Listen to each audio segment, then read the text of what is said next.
जैसा कि आपको पता है, उड़ीसा के बालासोर में भयंकर ट्रेन हादसा हुआ है, जिसके अंदर 288 लोग तो मारे जा चुके हैं और 1100 से अधिक लोग घायल हो चुके हैं। ये दुनिया के भयंकर ट्रेन एक्सीडेंटों में माना जा रहा है। अब इसके अंदर जो मेड इन इंडिया है, क्या है? मेड इन इंडिया है कवच।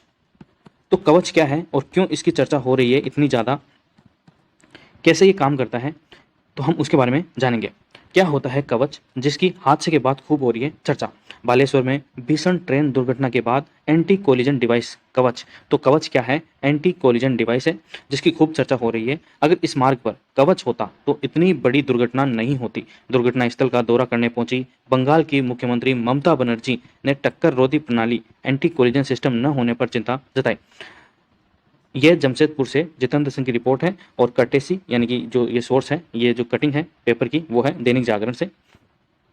भविष्य में एआई से लैस होगा कवच। भविष्य में कवच डिवाइस को आर्टिफिशियल इंटेलिजेंस व मशीन लर्निंग एल्गोरिदम से लैस किया जाएगा। इस डिवाइस को अनुसंधान डिजाइन और मानक संगठन यानी कि RDSO ने विकसित किया है। अगर आपसे पूछा जाए कि जो कवच है, जो हाल ही के अंदर न्यूज में है, किसके द्वारा विकसित किया गया है, तो अनुसंधान डिजाइन और मानक संगठन यानी कि RDSO ने। अब ये कैसे काम करता है वो भी देख लेते हैं। टक्कर रोधी प्रणाली कैसे काम करती है? ट्रेन से ट्रेन और ट्रेन से नियंत्रण केंद्र के बीच यह संचार स्थापित करती है। कवच ट्रेन की आवाजाही पर नजर रखने और रियल टाइम डेटा का आदान प्रदान करने के लिए GPS ग्लोबल पोजिशनिंग सिस्टम और GPRS general packet radio service जैसी उन्नत तकनीकों से लैस है।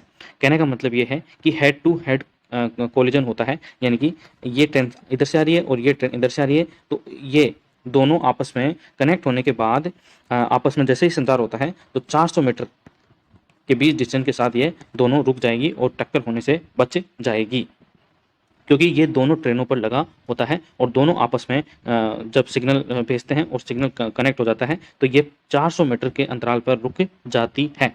ये कहने का मतलब है कवच का। अब ये टक्कर रोधी प्रणाली की मुख्य विशेषताएं क्या है वो भी देख लेते हैं। यह प्रणाली सेंसर, GPS और GPRS का उपयोग करती है ताकि निकटता में ट्रेनों की उपस्थिति और आवाजाही की पहचान की जा सके। ये संभावित टक्कर परिदृश्यों की पहचान करने के लिए ट्रेनों की सापेक्ष स्थिति और गति का लगातार आकलन करती रहती है। ऑडियो विजुअल चेतावनी प्रणाली, जब दो ट्रेनों के बीच टक्कर होने की आशंका होती है तब कवच ऑडियो और विजुअल चेतावनियों को सक्रिय करती है। इससे समय रहते ड्राइवर सचेत हो जाते हैं। रियर एंड टक्कर परीक्षण सफल।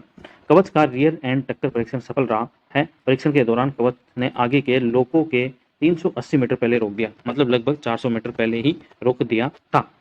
स्वचालित ब्रेक अनुप्रयोग हो जाते हैं, मतलब ऑटोमेटिकली ब्रेक लग जाते हैं 400 मीटर के अंतराल के ऊपर। यदि ट्रेन ऑपरेट निर्धारित समय सीमा के भीतर उचित कार्रवाई करने के विफल रहते हैं तो टकराव को रोकने के लिए टक्कर रोधी प्रणाली कवच खुद ब्रेक लगाती है। ठीक है। अब ये देखिए, यहाँ पर देखिए ऐसे काम करता है कवच कि यहाँ पर लगा होता है ट्रेन के यहाँ पर इंजन के ऊपर लगा होता है GPS गगन, L band, S band, GSAT-06, C band और लोको डिवाइस, ये सारी चीज़ें यहाँ पे लगी होती हैं। स्वचालित ब्रेक अनुप्रयोग हो ही जाते हैं। नियंत्रण केंद्र के साथ संचार स्थापित हो जाता है। कवच केंद्रीकृत नियंत्रण केंद्र के साथ निरंतर संचार बनाए रखती है, जिससे यह ट्रेन की आवाजाही की निगरानी कर सकती है और यदि आवश्यक हो तो हस्तक्षेप भी कर सकती है। टक्कर रोधी प्रणाली के लाभ क्या हैं वो देख लेते हैं। टक्कर रोधी प्रणाली का प्राथमिक उद्देश्य है ट्रेन टक्करों के जोखिम को कम करके सुरक्षा को बढ़ाना है। ये मानवीय त्रुटि के कारण होने वाली दुर्घटनाओं की संभावना को काफी कम कर देती है। तो आपका क्या विचार है, क्या कवच 1 साल पहले इंट्रोड्यूस हुआ था, मतलब 1 साल पहले यह अस्तित्व में आ चुका था और सरकार के पास 1 साल का समय था इसको सभी ट्रेनों में अप्लाई करने के लिए, तो अभी तक ये सभी ट्रेनों में अप्लाई क्यों नहीं हुआ है? क्या इस बारे में सरकार के जो रेल मंत्री हैं अश्विनी वैष्णव, क्या उनसे सवाल नहीं पूछना चाहिए? क्या मोदी सरकार इसके लिए जिम्मेदार नहीं है? क्या उनसे सवाल पूछना नहीं चाहिए? मोदी यहाँ जाकर जो दुर्घटना स्थल है वहाँ का जायजा लिया है और मतलब वहाँ से घायलों से मिला है, लेकिन क्या मोदी सरकार से ये सवाल नहीं पूछना चाहिए कि 1 साल के अंदर क्या पूरी ट्रेनों के ऊपर कवच नहीं लगाया जा सकता था? अगर लगाया जा सकता था तो क्यों नहीं लगाया गया? क्या इसके लिए जिम्मेदार नहीं है रेल मंत्री? वैसे तो हरी झंडी दिखाते रहते हैं वंदे भारत एक्सप्रेस को, नरेंद्र मोदी ने हरी झंडी दिखाई, हरी झंडी दिखाई। अरे कभी कभी जो ये ऐसी ट्रेनें हैं, नेशनल ट्रेनें हैं, राष्ट्रीय ट्रेनें हैं, उनकी भी सुध-बुध ले लीजिए। मतलब जब से मोदी आया है तब से वंदे भारत की ही उद्घाटन करते जा रहा है, रेल मंत्री को तो कोई काम दे ही नहीं रहा। तो क्या वंदे भारत आ जाने के बाद से इन ट्रेनों की कोई महत्व नहीं रह जाता? आम आदमी तो इन ट्रेनों में सफ़र करेगा ना। वंदे भारत तो जो मिडिल क्लास से ऊपर के जो लोग आते हैं उनके लिए है, ठीक है?